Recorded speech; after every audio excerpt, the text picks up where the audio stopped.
Welcome to LNN News. I'm Carolyn Day Pruitt. I'm Samuel Pugh. And I'm Gianna Deepa. Thank you for joining us today. And we've got a great show in store for you today, including a discussion on a very delayed state budget, potential tax break for Virginia's taxpayers. Before that, we've got sports and headlines right after this. Breeze In and get the best lunch in town. Breeze In is a family-owned business that specializes in top-notch service and fried chicken. Come enjoy Breeze In's original finest fried chicken. Like a little spice? Ask for our Virginia Heat Chicken. We have everything from barbecue to Philly cheesesteaks on our made-to-order menu.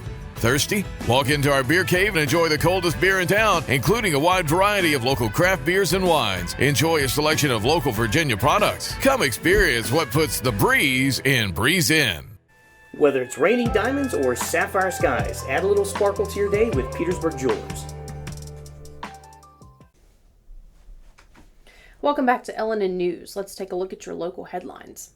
In direct opposition to the advice of the Commonwealth Secretary of Finance, Stephen Cummings, Hopewell City Council voted 4-3 on Tuesday, July 18th to appoint interim city manager Dr. Concetta Manker as city manager. Representing the state, Cummings had sent a letter to City Council detailing the importance of restoring the city's financial status by following the roadmap outlined by the auditor's report delivered earlier this year, as well as the consequences of not having a credit rating, including the inability to refinance debt or qualify for state and federal grants.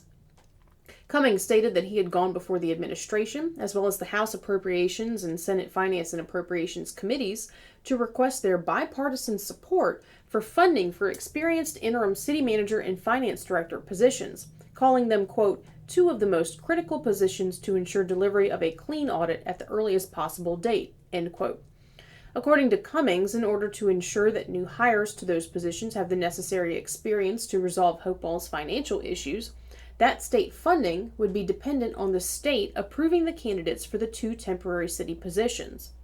Cummings stated that, quote, this is not a time or an issue to learn on the job.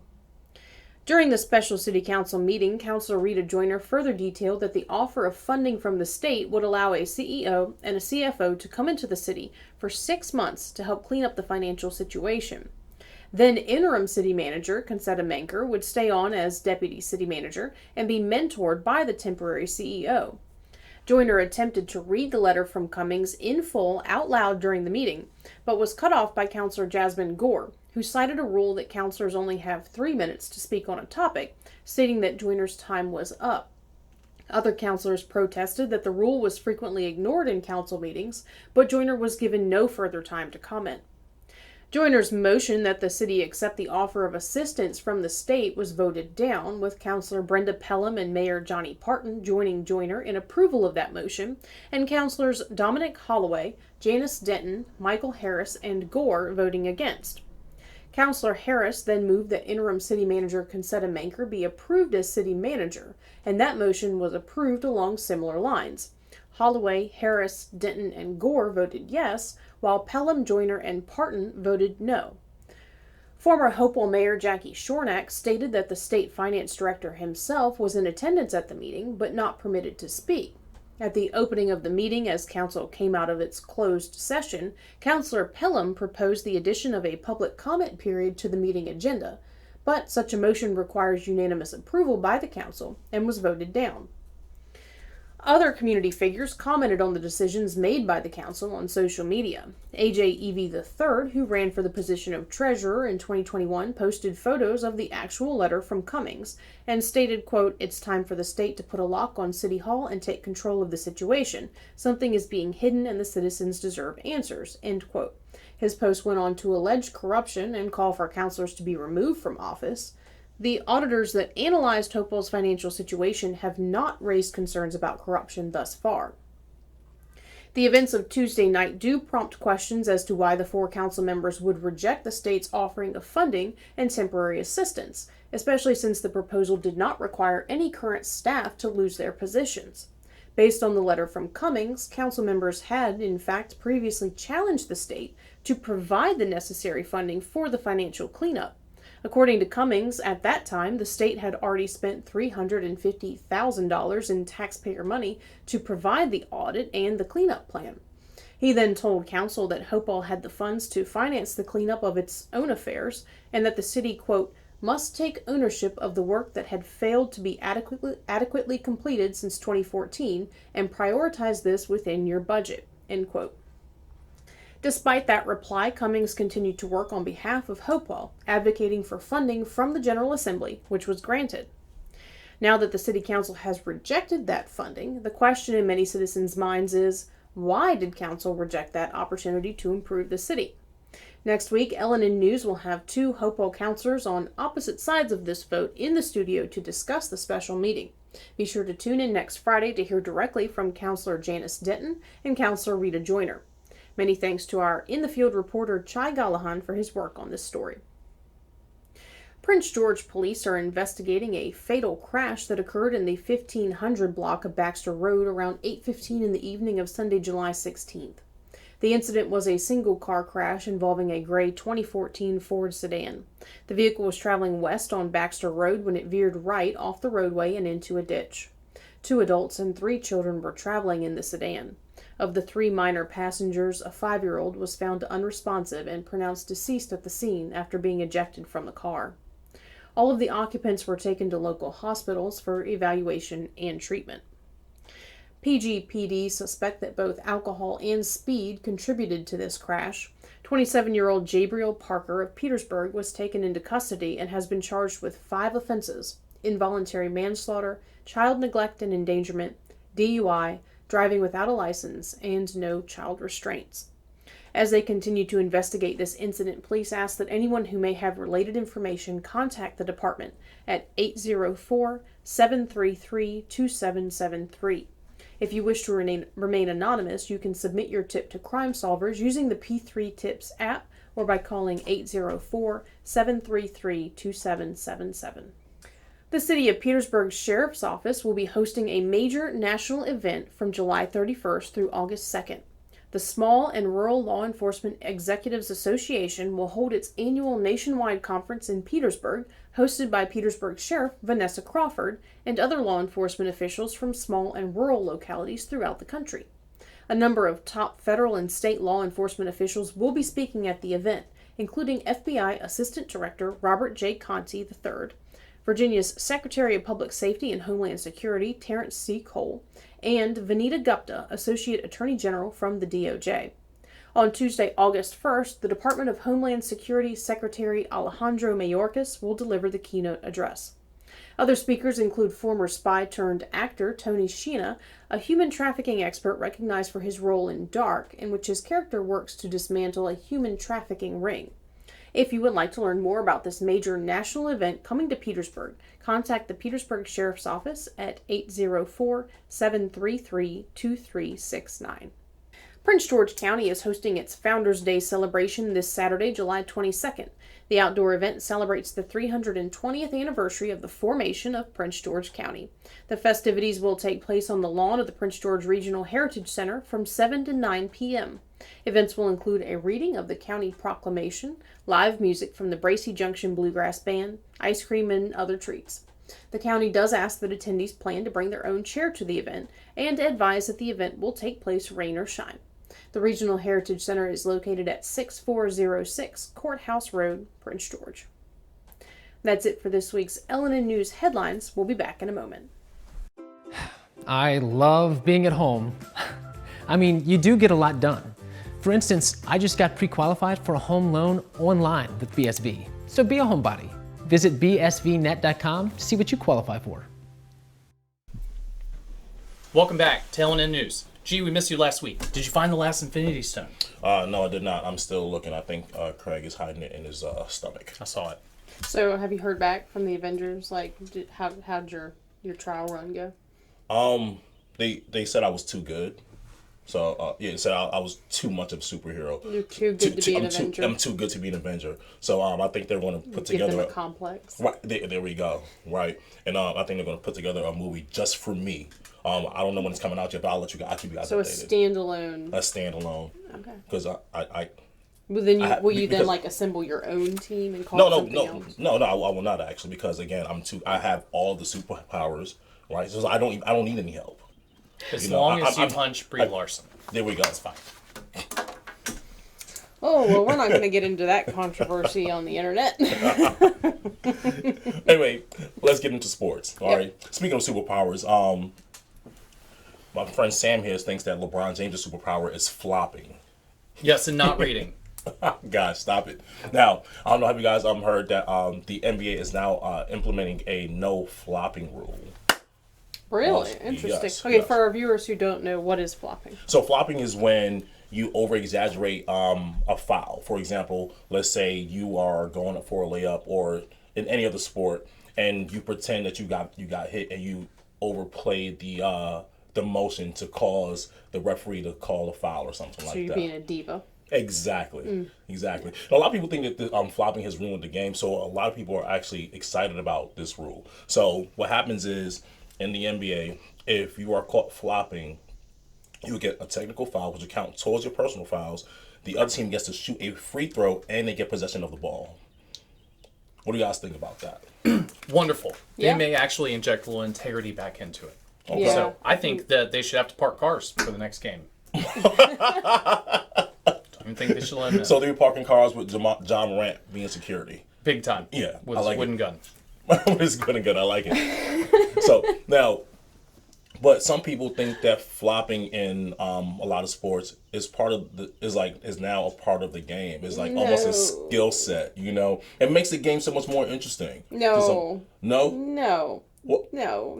You're just being a diva, and you're just being. Let's just be honest. You're cheating. That Okay. point, you are cheating. I mean, what if the game is on the line, and I don't know if I see it as cheating so much. I mean, you're doing what it takes to win the game. Okay, I've heard that argument. It's gamesmanship, right? And, okay, but it's lying and it's intellectually dishonest, and I mean, it's kind of an insult to the fans because you're trying to rig reality unfairly, right? And so you're punishing someone for something they didn't do. So it's completely disgusting and distasteful. And yeah, I think those guys should have to clean the bathrooms. You're not. You're out there to win a game. You're not out there to Right. win an Oscar. Okay. So, Okay. But I mean, but it's a skill set that you have to, just like to have layup lines, to have shooting lines. You should get in line and learn how to flop. This is like accusing someone of a crime in real life that they didn't commit, right? And we scream about justice in every other context of human life except for this. And the other people that playing against, it's their life too. Right. So no, I I don't know. The arena is a sacred field. It's a sacred place. yeah. I think if it goes too far, you're just going to end up with people being bored watching Professional wrestling. watching pro athletes become divas and babies on the court or the field or whatever context.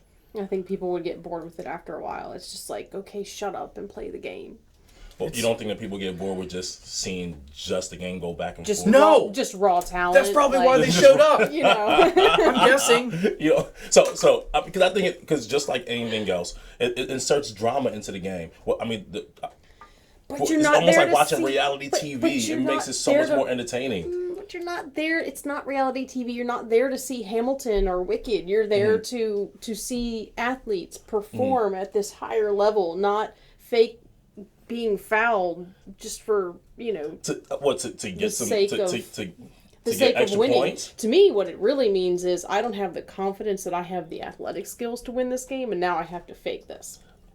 Okay, I can buy that. I know all I can about buy that. So I'm well, just okay, going- all right. So the other side to that too, the oldest game in the world, right? Organized soccer, football, they don't tolerate this at all. So if there's if it's 50-50, red card, you're gone, ban the next game. Right. Because it sucks integrity out of the game. Right. And okay, we talked months ago about this being simulated warfare. So these guys are supposed to be warriors, And so it's as a fan, it's so unattractive and distasteful because all of a sudden they're like, ow. But do you not use deception in war as well? I'm bleeding now. But do you not use deception in war as well? Strategically.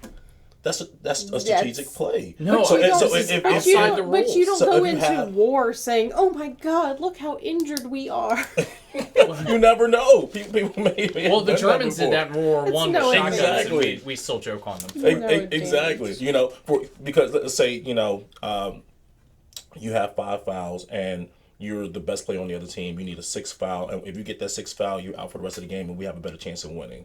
That's a strategic play. I just put myself, because that logic could be applied to playing cards with your friends, right? And I put myself in the position of someone who just got cheated, you know? And I mean, that's one of the worst feelings in the world. I don't disagree and you at all. apply that to a whole fan base who knows that LeBron James is a sissy. And, you know, like that collective emotion is not what that's supposed to be about. It's supposed to be about beating each other evenly on even terms. I think this just demonstrates how bad our culture has gotten, where it's all about... Where's your ethics, G? Where's your morality? It's not just ethics. It's also like, you know, this is an arena. This is an arena that's supposed to be about athletic skill, and even though these people have it, it's turning into something else that makes the game less. Or adds another dynamic to the game. Oh yeah, I could park in a handicap spot at Costco, but that makes me kind of a POS. So what are we going to do? We're going to start recruiting from, you know, college or wherever. It's going to be like, oh, you know, this guy, from Juilliard. He is an excellent flopper. Like this is a skill set now, where we're going to judge people on their ability to, you know, shoot 3-pointers, their ability to play defense, and also their ability to fake flop. Injury in order to get an unfair advantage. Yeah, okay. So now you talked about the change in our culture. All right, you talked about changing our culture, and you talked about LeBron being a sissy. Do you think that? I guess I could pretty much answer this question for you guys, because we're talking about basketball or sports back in the day, especially basketball in particular, because it has gotten less, I guess. What's what I'm looking for? Violent. Physical, right? It was awesome back then. There was really no flopping in the 90s, early 2000s. All right, do you think that the game was better back then?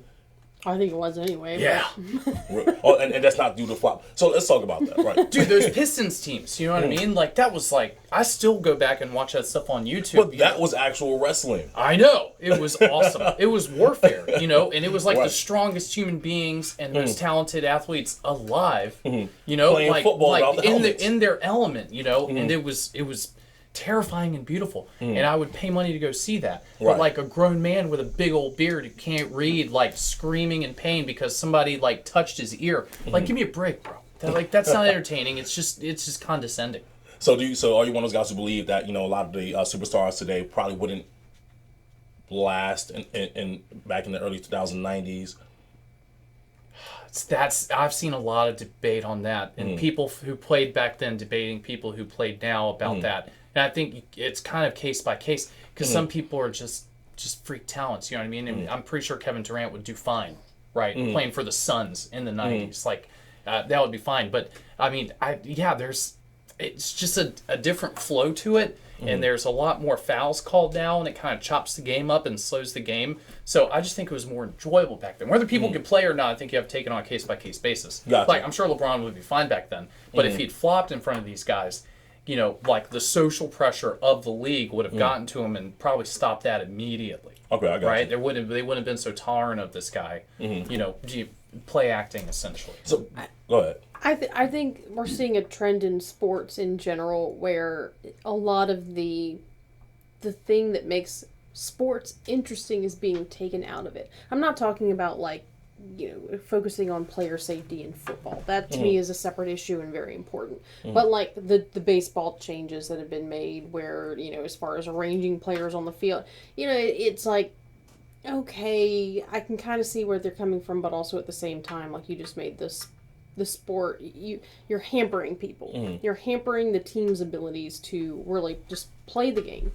And I kind of see this as similar. Like, no one's going to really be able to play the game anymore because you can't get near anybody because you're afraid they're going to fake a foul or over-exaggerate a foul. It's going to make the sport less interesting, in my opinion. I mean, well, and going back to the player safety thing, I mean, is that not better for the players? Is that? Well, I was saying that I set that issue aside, especially for football, because it's such an incredibly dangerous sport, especially when it comes to like concussions. Right. So I'm setting that aside as far as the changes that they've made to protect players in football. I'm setting that over here and talking more about like the changes they made in baseball, this whole thing with flopping, and you know, I just think that we're we're undermining sports, and I think people will turn to sports where it's not a possibility. You can't flop in like tennis. I mean, Okay, I disagree and agree. They've always been changing these sports. They've always tweaked the rules every couple of years. So to all of a sudden, like, as you become aware as an adult of the conditions of the game that you grew up watching and say, this is the pure form of it, I think kind of lacks, a view on the historical change all these sports have gone through. So the changes in baseball are awesome. They got to speed this stuff up. The games have been getting longer and longer and longer the last 15 years. And people are, taking more and more time just to do simple stuff like get on with it, let's go. I applaud them for making these changes to try and get, get these games into a manageable bite-sized version that can be televised easily, so there's more money in it, that people don't mind going and spending 6 hours watching a bullpen guy warm up for 25 minutes to throw 6 pitches, John Rocker. I like it. I like what they're doing. And get the floppers out of here. Make them go work the concession stand. Oh my gosh. So, James Dogs. that was such a millennial take. This game is too long. We want it shorter. Make it less than 6 minutes, please. Everybody says that. It's so hard to watch, though. It is so hard to watch. I don't disagree. I agree with you. There's people take naps in the stands, and you don't even really miss anything. You're like, what was that? It was like, it was half inning. Gotcha. So ultimately, you guys are for the changes in terms of the flopping rule in the NBA. To make it so that they can't do that. Absolutely. Good for the NBA. Love it. I think people should do that with pedestrians too. I did not hit that lady. LeBron, let's go on strike. No flopping rule. Keep flopping. It's part of the skill set. It's part of the game. I'm so sorry, Miss Good Glove. I'm sorry. Anyway, that's it for sports. What we got coming up, CD? Thank you again to our viewers for tuning into the show. If you'd like to be notified when our videos drop, be sure to subscribe to the channel and click the notification bell. We'll be back in a moment. Oh, she hit me. Yeah. Flopping.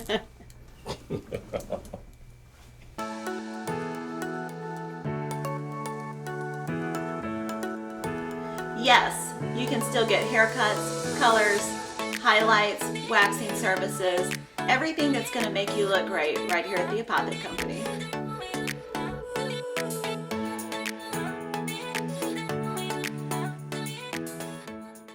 Welcome back to the show. Now, as you know, the Virginia General Assembly is still in process of approving the state budget for the Commonwealth. Part of the debate involves tax cuts for Virginians. Absolutely. According to State Senator Frank Ruff, one of the major differences between the two sides was actually on tax relief. State budget conferees from the House and the Senate walked away from the negotiating table again, leaving us without a state budget once again. They're beginning to talk about coming back to the table, but in the meantime, we're still left without a state budget. Are y'all familiar with the different tax cut proposals that the two sides of the negotiations have proposed? I personally am not. Please educate me. So, yes, to an extent, but I get so frustrated with this whole argument because I don't really see a scenario where tax cuts are not a good thing, and to have politicians get up and say that, oh, this is not a good tax cut, we should keep the money, or we should, send it to one side or the other, is so ridiculous. This is just one component of the budget negotiation. It's just a frustrating thing to watch them negotiate when there's a $5 billion surplus. I'm for both of them. Why not do that? Why not do one-time checks, which I think are kind of synthetic and kind of ridiculous, and it's just for optics, when actually lowering the tax rate on a percentage basis makes a whole lot more sense and lets people keep their money. It's a weird thing where they take your money, and they say, okay, here's a little bit back. I'm super generous. Okay. Instead of just letting you keep your money in the first place. So for our viewers who aren't familiar, one side in the Senate is leaning towards a one-time check sent to households in the fall, and then on the other side you have out of the House, they're supporting Youngkin's proposal to cut the income tax rate by 0.5%. The governor announced, I think it was just yesterday or the day before, he announced that the Commonwealth ended the fiscal year with an excess of $5.1 billion. So, it'd be nice if maybe we got a little bit of a tax break coming back to the Virginia taxpayers. Youngkin originally proposed also a corporate tax rate cut of 1%. The House negotiation team has a budget conferee decided to cut that corporate tax rate change out of the deal in an attempt to compromise, but that still hasn't been good enough. So basically, like you said, both approaches are valuable, but what I wanted to get a feel for today and talk about is, what do we think? As just, your average Virginia taxpayers.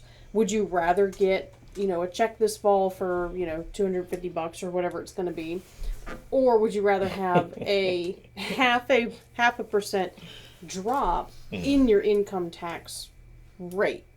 How would each impact us as individuals, families, and also the state as a whole? Who wants to start? Okay. You've already kind of dug into it, but and once again, I think the Democrat approach to this is a thinly veiled marketing attempt because they want to be the heroes. So once again, they take your money and then they give you back a little bit of it, and they're like, "I'm looking out for you, bud." Right. And to be clear, that's the Senate side. It's Democrats who are leading the Senate. Right. Yeah. So okay, but just lowering the tax rate, and even if they lower it for corporations, I've never there seems like there's two kinds of politicians and two kinds of people. People who are just concerned with what they make and if they're doing okay, and people who are concerned that they're doing better than others. So like when these political groups are like, well, corporations can't do better than people. I kind of understand the marketing of that, but if the corporations do well, people get paid more. So a 1% tax rate, corporate tax cut, maybe will bring in more corporations to the state. There will be more jobs. The labor market tightens up. People get paid more. Like I don't understand the argument against supply side economics when it comes to this kind of thing. And lowering taxes is only ever good. Like when is it like, oh man, I wish we hadn't lowered taxes? Like no one's ever said that. It's. I think it's hard with that level of excess money in the Commonwealth's coffers to argue against cutting the tax rate a bit. That to me that means you're generating a lot of extra, and maybe you're overtaxing people a bit. So what were you going to say? I'm sorry. So I agree with you, Sam, but I'm open. Let's know everything. What are the numbers? In terms of like, again, I'm with you.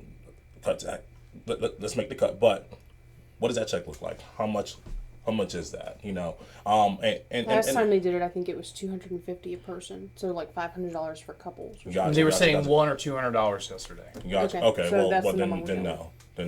Because that's not really a lot of. And for some people it's more about a tangible thing. A lot of people think that because it's tangible, you can actually physically see the check. It might be better than. I'm not saying. I get what you're saying. Hey, I got money. Versus being able to retain your money more. Well, and that's philosophically. Let's just say it's $3,000. So. The check or the cut? The check. Let's say if it was $3,000. Would you rather have kept that all year and employ that in the way that you would deploy extra money, or live without it for 10 months and then get it in October? Right. But for people, like, if that's your norm, it doesn't really make a difference, if that makes sense, So if you get a check, you're like, oh, I got this extra money, versus like being able to actually retain it. Because if that was the norm, it probably wouldn't make a difference to a lot of people. Extra $400 or $500 a month. Right. I again, I'm with you. It makes sense to me. Right, but not everyone may think of it the same way. Right. Because again, I'm sorry to cut you off, but you're fine. It's more of get a check is a little more tangible. That's what I'm saying. It's just marketing, though. Right, I agree. It's they're pitching this to I think people who don't really truly understand what's going on. My wife had a friend. 26-year-old lady who thought that income tax checks was actual money that the government was giving them. She didn't know that it was actually her money that she'd given and she was getting a refund. But how many people out there are thinking that? Right. How many people aren't educated on it? Well, I didn't think anyone until last year. I will say... And then we had a very awkward dinner. What strikes me about this, I had not heard the $100 to $200 amount until you said it just now. I think that amount tells me that perhaps that those on the Senate side are a bit out of touch with the reality of everyday costs. Of course, absolutely. $200 for the average family is like 1 week's trip to the grocery store now. Right. Maybe not even a family, maybe even just a couple. Right. So it's really not like they're giving you some huge Right. boom to your circumstances. And when you're a superhero like myself, you tend to eat a lot. So A lot of protein. A lot of protein. But I mean, to me, it just screams a little bit out of touch and unaware. Like those are the people you think of who like probably don't know how much a gallon of milk costs. Right, it's cynical. So here's the other question Slap in too: the face. is it less money on the state to just drop the tax rate and keep everything in place? You know, all the infrastructure, collecting that money and calculating that money, etc., or to actually to redistribute money back at the end of the year? With all the costs associated with that, with the extra people, with the Right, extra accountants, right. with the extra printing, with Printing, the extra Right. postage, mailing. and then the next year there's less of a you pay more money or you get less money back or whatever the case is. It defeats itself. Right. But the fact that half of our political parties take that kind of approach seriously is jarring. It's pretty shocking. I mean, it's your money. It's not the government's money. We didn't have income taxes until like 1914, and it didn't really hit people until at World War II. So, like, we've grown up in this environment where everybody just assumes the government is entitled to a third of your money. But how much easier would your life be with a third more money? Oh, absolutely. Right? Or 50% more than you're actually getting now. Like, it's wild. And there's no conversations about that. And then we feel so grateful when they give us a 0.5% cut or they send us a check for $200. It's optics. That's what the check, to me, that's what the check really is. It's optics. Look what we did for you here. Right. You know, it costs you a lot of money to mail all these out, but here you go. Here's your bit back. I do want to point out, as Senator Ruff said in his column. Is he a dog? Is he a dog? Senator Ruff. I got it. Never mind. I'm pretty sure not. Look that up. But both Tennessee and North Carolina are doing pretty well in terms of recruiting not just businesses to come there and open up shop, but also people moving there. A lot of people moved to North Carolina to retire because their tax system is a lot more gentle on retirees than other states. So would it benefit Virginia if we were to go ahead and start lowering our taxes, especially with so much surplus? I mean, $5 billion surplus. A lot of money. Would it benefit us? Would we have more companies looking at us and considering us for opening up locations and opening up jobs, perhaps even higher paying jobs? Would more people move here? Yes, always in every scenario ever, lowering taxes is a good thing. You are a better steward of your money, that capital allocation, the consuming choices that you make than the government. The government is a terrible steward of money. I mean, the government lost $2 trillion in the 90s. Like, you know, that's a continent of money they lost. So no, you should keep your money. Why are everyone going to Florida and Texas? There's no state income tax. Yes. Yeah. Right? Sure. I mean, and you know, property tax, you could argue that one way or the other. I get the arguments for and against that. But a state sales tax is proportionate to how much you actually consume. So it's not how much you earn, it's how much pressure you put on the supply chain and, you know, the system to sustain you is what you pay. It makes total sense. The fact that we don't do that, it just shows that, you know, that everyone has a long way to go as far as winning the common sense argument about taxation. Do you think that there are no cons to it? No, Really? not at all. So I can't think of one. I would say it would. Those depend states are on- funded. That would be the only con I could think of, is if you start encountering a point where you're not able to fund the operations of the state. At that point, you have to make a call. Do we, you know, start trying to increase the tax revenue a little bit just to cover it, not to make this huge profit on the people? Or do we start trimming the fat, as it were, from the state government? And that should be the natural response, is that we have to tighten government, you know, operations, and we should have less employees sitting around for 6 hours a day doing nothing, which is generally, from what people who work inside the state tell me, is not certainly not everyone, it's certainly not the case, but there's lots of, you know, exceptions to that where people are, you know, basically just holding on for retirement, holding on for pensions. They're the only people in the world who still get pensions. I'm not arguing to take that away from them, but you know, should we really charge like single moms who own cleaning companies 20% of their income? And in the case of Virginia, was it 9%?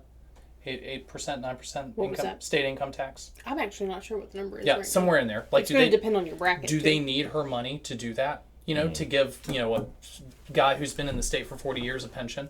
I just don't think that. And okay, you get less. Excuse me. You get less income tax revenue. You also drop corporate tax rates. So instead of 6 corporations in your city, there's 31. And then everyone is consuming a lot more. Your sales tax goes up. It always offsets on the consumption side because more people come. I will say one of the struggles, especially of areas that are a little bit more rural that may be kind of almost like bedroom communities, is that they struggle to get businesses in. And therefore, the population is burdened at the local level with carrying a lot of the tax burden. So you see this in counties like Prince George, where there's not as many businesses. It's a lot more just residential, agricultural. And so they're struggling trying to bring in businesses to help ease the burden of the local taxes on the people. The people right now are the ones who are having to pay, you know, fees and extra income taxes or taxes to support their local government and the infrastructure and everything that that counties like that or cities like that are pursuing. So having more businesses, absolutely. Also, it's like a compounding effect where having more businesses also take some of the tax pressure off of individual households. So I think that that's definitely a huge pro to the whole thing. Helps the labor market. People start getting paid more because they're competing for people to work in these businesses. I mean, the story has played itself out across Western civilization for the last 2,000 years. It's just people who continue to argue fantasy and utopia. I will say one of the neighbor. One of the things that I absolutely love about Virginia is the fact that we are required by our own law to pass a balanced budget. General Assembly can't accumulate debt, can't pass a budget that exceeds the amount of money that the Commonwealth has or is going to make. Unlike our federal government. So it prevents Virginia from going into massive amounts of debt that taxpayers will have to pay back in the future at some point. I think that that's a wonderful feature of our What you're saying is we need a Federal Reserve. Fix that. All right, well, on that note... What you're saying is we need to invade Yemen. We'll be back after this. Swader, Central Virginia's premier sports park. Corporate events, parties, date night, or just a family outing. At Swader's, it's always playtime. So here at Titan Auto and Tire, we're a full care automotive repair center, full maintenance items anywhere from an oil change, state inspection, and also full engine replacement. Titan Auto is different because of our customer service mainly. I mean, we have some of the best trained and qualified techs in the area. Our 3 main focuses are customer safety, customer service, and community. Knowing that you're going to put them first and it's not about the dollar. That's it for this week's show. We appreciate all of our viewers and thank you for tuning in. And if you enjoyed the show, be sure to subscribe to us on YouTube and follow us on Instagram and Facebook. And if you have an idea for G's superhero costume, color tights, etc., please send it to us. A big thank you to all of our sponsors, especially Dunlop House, for making this show possible. We'll see you again next Friday. Thanks for watching LNN News by the People for the People. Purple tights.